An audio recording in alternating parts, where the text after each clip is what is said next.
case forever changed the way parents guard their children and how Florida and the nation look for those who disappear. Welcome to Watch Mojo, and today we're examining 10 famous true crime cases that altered or gave rise to new American laws. Cyanide-contaminated Tylenol has been responsible for 3 deaths in the Arlington Heights area. Do not take Tylenol until further notice. Rebecca Schaefer. Hi, I'm Patty Russell, and this is my sister Sam. I just moved in. We haven't lived together since we were kids. This young actress found success on the short-lived CBS sitcom My Sister Sam, which ran for 2 seasons in the 1980s. The show, and especially Rebecca Schaefer, attracted the attention of one Robert John Bardo, who became obsessed with finding her. Robert Bardo became enamored with Rebecca Schaefer because of My Sister Sam. Back in the summer of 1986, when I was watching TV shows like Magnum PI, the commercial for My Sister Sam came on, and that's when I first saw her. He ultimately turned to a detective agency who found Schaefer's home address in California's DMV records. On July 18, 1989, Bardo walked up to Schaefer's front door and shot her in the chest. She was dead at just 21, and her murder led to 2 new laws. The first is California Penal Code 6469, which makes it illegal to stalk an individual. The second is the Driver's Privacy Protection Act, which prohibits the DMV from disclosing a person's home address. So he hired a private investigator who went to the DMV and obtained Rebecca Schaefer's home address. It was very, very simple. William Henry Furman. You're hereby sentenced to death. William Henry Furman's name may not be familiar to you, but he altered how the death penalty is applied in the United States. Furman, a black man, killed the white William Mick during a home invasion and was sentenced to death. However, his fate went to the Supreme Court, who found that the death penalty was applied inconsistently and was often influenced by racial and economic biases. Basically, if you were black or poor, you were sentenced to death. He said it violated the 14th Amendment. The one which guarantees that all citizens will be treated equally, regardless of their race? Yes, that one. The Supreme Court ruled in favor of Furman, requiring new rules to eliminate arbitrary decisions and institute a degree of consistency. This new law invalidated the death sentences of over 600 inmates, and it's why we now have bifurcated trials to separate the guilt-innocent and sentencing phases. The death penalty is still quite alive and well here in the United States, so Furman was not the end of that story, but it was certainly a major landmark along the way. Jacob Wetterling. He told me to run to the woods as fast as I could, and then grab Jacob. On October 22, 1989, 11-year-old Jacob Wetterling was abducted at gunpoint by a masked man while riding bikes with his brother and friend. They were both ordered to run away while the man took Wetterling. He was never seen again, and his fate remained a mystery until 2016, when a man named Danny Heinrich confessed to his murder and led investigators to his remains. Savannah, for 9,827 mornings, this young boy's mother had woken up wondering in agony what had really happened to her son. Today, she no longer has to wonder after that chilling confession in this courthouse. They were found buried in a pasture near Painesville, Minnesota, which was close to where Heinrich lived in 1989. And he's the reason why America now has a registry for sex offenders. In 1993, Congress passed the Wetterling Act, making it mandatory for a convicted offender to register their home address with the state. There's a nest of eagles right by there. So it's not uncommon for I'll have an eagle circle and it's like, hi, Jake, you know. Megan Kanka. The 7-year-old girl from New Jersey became the motivation behind Megan's Law, enacted exactly 30 years ago. Jacob Wetterling is the reason America has a database of registered sex offenders. Megan Kanka is the reason that database is public knowledge. On July 29, 1944, Kanka was lured into her neighbor's house and murdered. The neighbor, a man named Jesse Timondequas, had been convicted of sexual assault on 2 prior occasions. That was really our mission, because we felt that if we knew about the danger across the street, we wouldn't let the kids outside by themselves. At the time, there was no systematic way for communities to be informed about convicted sex offenders living nearby, even if they had a history of predatory behavior like Timondequas. That changed with the introduction of Megan's Law, which enabled law enforcement to notify communities about known offenders living nearby. That public information often includes the offender's name and home address. Here on Tulsa Police's website, for example, you can zoom in and see where sex offenders are in your neighborhood. These are details law enforcement tell me they keep a close eye on and update often to keep our neighborhoods as safe as possible. Emmett Till. Steve, you have spent a lot of time with the Till family over the years. What are you thinking about this moment and the fact that this bill will finally be signed into law? His name is synonymous with the American Civil Rights Movement, but Emmett Till wasn't alive to enjoy it. That's because in August of 1955, Till was mutilated and murdered by 2 white men in Mississippi. Till was visiting relatives in the state and had reportedly flirted with a local white shop owner named Carolyn Bryant.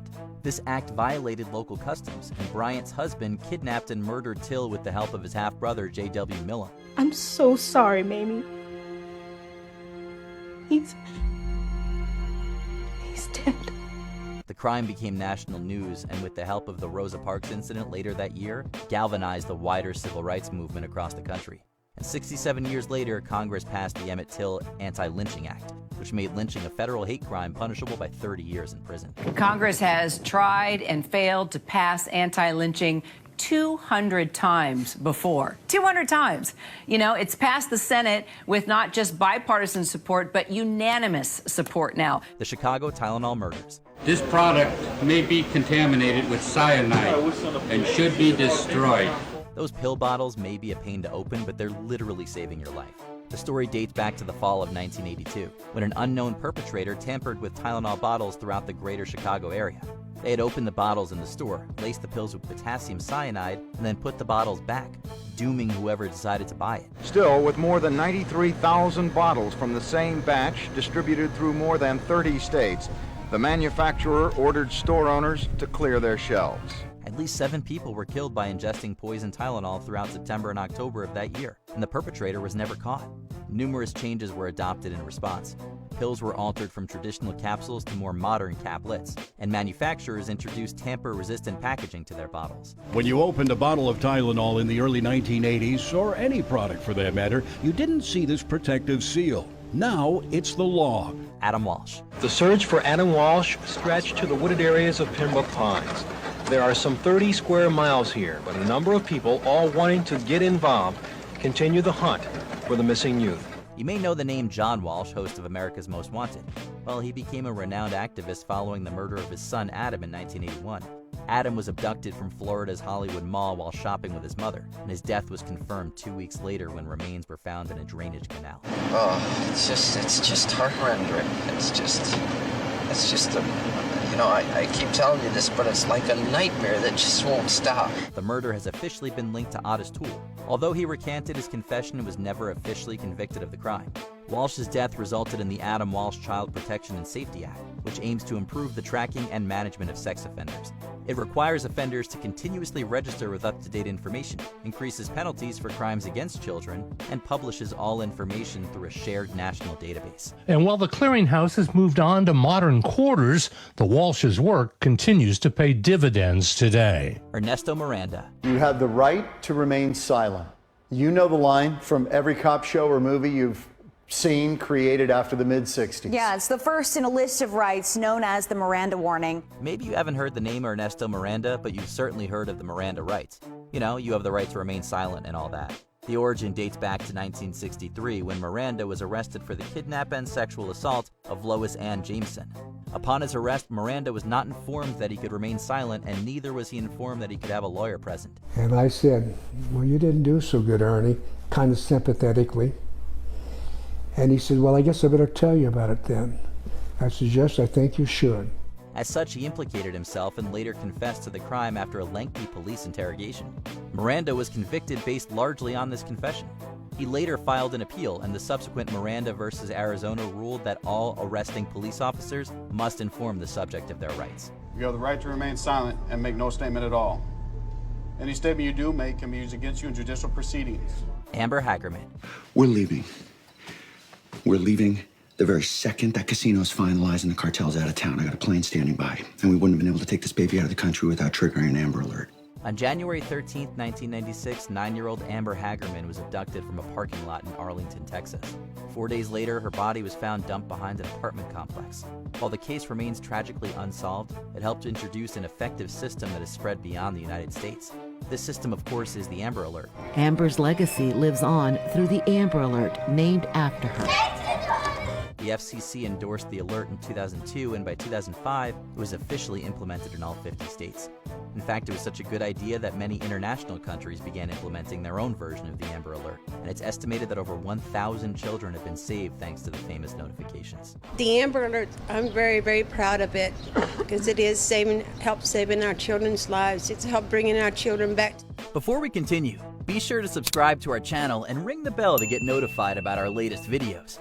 You have the option to be notified for occasional videos or all of them. If you're on your phone, make sure you go into your settings and switch on notifications. Kitty Genovese. Her story is taught in psychology classes, and her name is synonymous with people who look the other way when trouble happens. It's hard to imagine a world without 911, but that was very much the reality through most of human history, even much of the 20th century. At the time, there was no centralized emergency number. Instead, calls went to the local station and officers handled the calls themselves. So let's go back to March 13, 1964, when a bartender named Kitty Genovese was stabbed and murdered outside of her apartment. It happened here. Kitty Genovese was almost home when she heard a man's footsteps behind her. She ran, but the man caught up to her and stabbed her twice in the back. She screamed, "Oh God, I've been stabbed." According to the New York Times, dozens of witnesses saw the crime but failed to report it, citing in part the obtuse call system of the time. This has since been largely debunked, but the furor elicited a groundbreaking response. In 1967, the Katzenbach Commission recommended a centralized system, resulting in the now famous 911 number. It led to many sermons in churches, it led to gossip, it went viral in the way that things could in 1964. Did you know the story behind these laws? Let us know in the comments below. This morning, the search for their son is finally over. Their pain is not. His legacy will go on.